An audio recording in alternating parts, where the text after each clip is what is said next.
सत्संग ऐसी जगह होती है, यहां आने से इंसान के तमाम ख्यालात, तमाम सवालात बदल जाया करते हैं।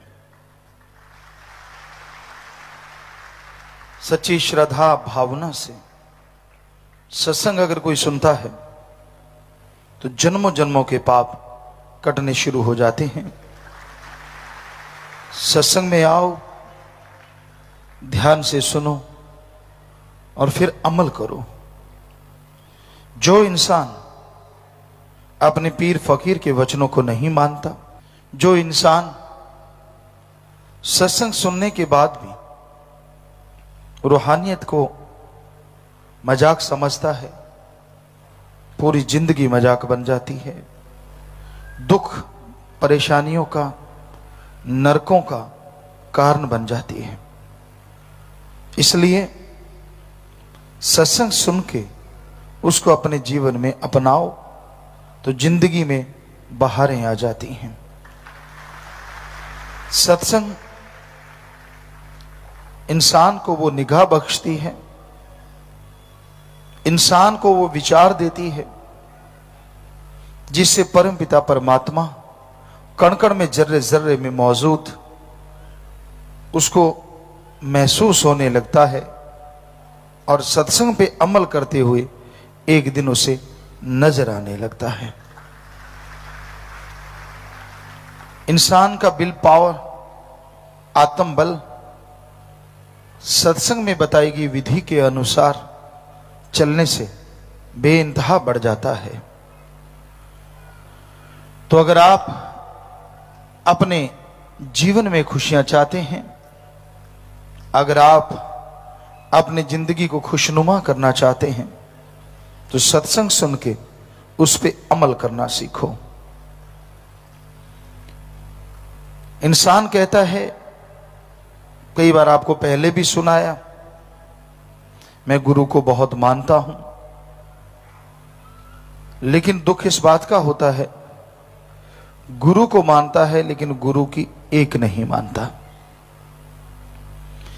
तब उसके लिए दुखों का कारण हो जाता है, परेशानियों का कारण हो जाता है। आप पीर फकीर को अगर मानते हैं तो यह भी बहुत जरूरी है कि आप उसके बातों को, उसके वचनों को भी माना करें। जब तक इंसान गुरु पीर फकीर के वचनों को नहीं मानता, तब तक वो दोनों जहां में खाली रहता है। इंसान को मालिक नियामतें बख्शता है, बेइंतहा खुशियां बख्शता है, बिना कहे उसके कर्म अल्लाह राम काटता रहता है। उसे पता भी नहीं होता कौन से भयानक कर्म आने वाले हैं, कब आने थे और कब चले गए। जो मालिक से बेइंतहा इश्क करते हैं, प्यार करते हैं, वचनों पे 100% चला करते हैं, उनके भयानक से भयानक कर्म भी कट जाया करते हैं। इंसान के कर्म कितने भयानक हैं, इसका अंदाजा कोई नहीं लगा सकता।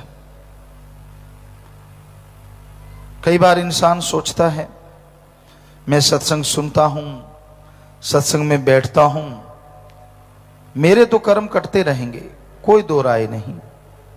शास्त्र नाम शाह मस्तान जी दाता के वचन हैं। आप सत्संग में आते हैं, सुनते हैं, बना बनाया सुमरन ले जाते हैं, जो आगे जाके आत्मा के काम आएगा, जो रूह के काम आएगा। पर जीते जी अगर आप आनंद परमानंद चाहते हैं, भयानक कर्मों से बचना चाहते हैं, तो सत्संग सुन के अमल करना 100% जरूरी है। इसमें कोई दो राय नहीं कि सुमन का फल मिलता है, इसमें कोई दो राय नहीं कि आपके कुलों का उद्धार होता है। लेकिन अगर आप खुद उसकी बेइंतहा खुशियों को हासिल करना चाहते हो तो सत्संग सुन के अमल करना जरूरी है। और अमल क्या करना है? घंटा सुबह शाम कम से कम सुमरण करें, सेवा करें, निंदा चुगली बुराइयों से बचे रहें। मालिक से जोड़ो तो मालिक आपके कुलों को जोड़ेगा, मालिक से तोड़ो तो आप दोनों जहां में भटकते रहोगे, नरक भोगते रहोगे। तो ये वचनों को आप अगर मानते हैं तो बेइंतहा खुशियां हैं। अदरवाइज सत्संग में रहते हुए, यानी सत्संग में जब बैठे हो तब नहीं, सत्संग आपने सुना, आप अपने घरों में चले गए, आप अपनी रहने वाली जगहों में चले गए, वहां जाके फिर वही निंदा चुगली, तो आपके जो भयानक कर्म हैं वो कटते नहीं, बल्कि वो कर्म आपको नरक में ले जाते हैं। उसका दुख, उसका दर्द फिर आपको महसूस होता ही नहीं, बल्कि भोगना पड़ता है। तो ये जरूरी है कि सत्संग सुन के अमल किया जाए।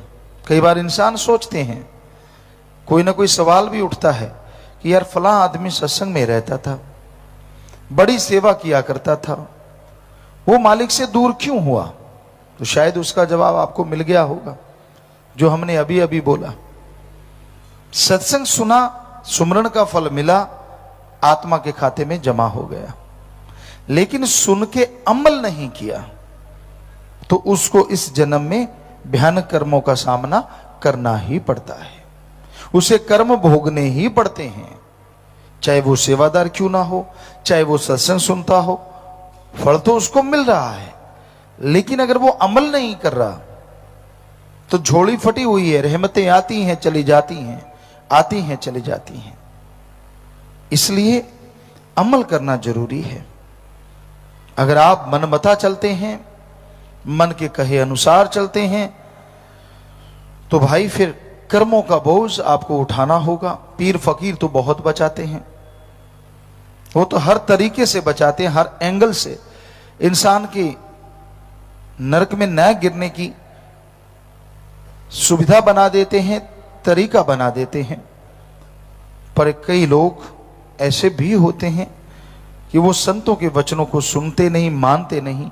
उनके अंदर एक ही होता है कि एक बार नरक का स्वाद चखना है, और वो भूल जाते हैं कि नरक का स्वाद जो एक बार चख लेता है फिर वो नरक में ही जिंदगी भोगता है, तड़पता रहता है, व्याकुल रहता है, चाह के भी किसी को नहीं बता सकता कि मेरे साथ क्या बीत रही है, क्योंकि बेइज्जती होती है, और जो बीत रही होती है उसे बदल नहीं सकता, क्योंकि खुद ही नरकों को चुना है।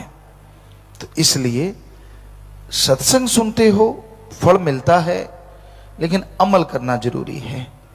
घंटा सुबह शाम सुमरन करो, सेवा करो, भक्ति इबादत करो, उस राम, उस ओम, उस अल्लाह, उस वाहिगुरु गॉड खुदा को याद करो। उसकी भक्ति से आपकी आत्मिक शक्ति जागृत होती है, और आत्मिक शक्ति से भयानक रोग पता ही नहीं कैसे खत्म हो जाते हैं, इंसान को पता ही नहीं चलता।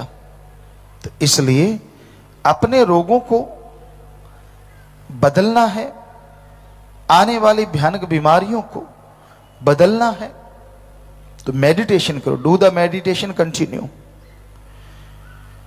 क्योंकि मेडिटेशन विदाउट एनी कॉस्ट, बिना पैसे के, बिना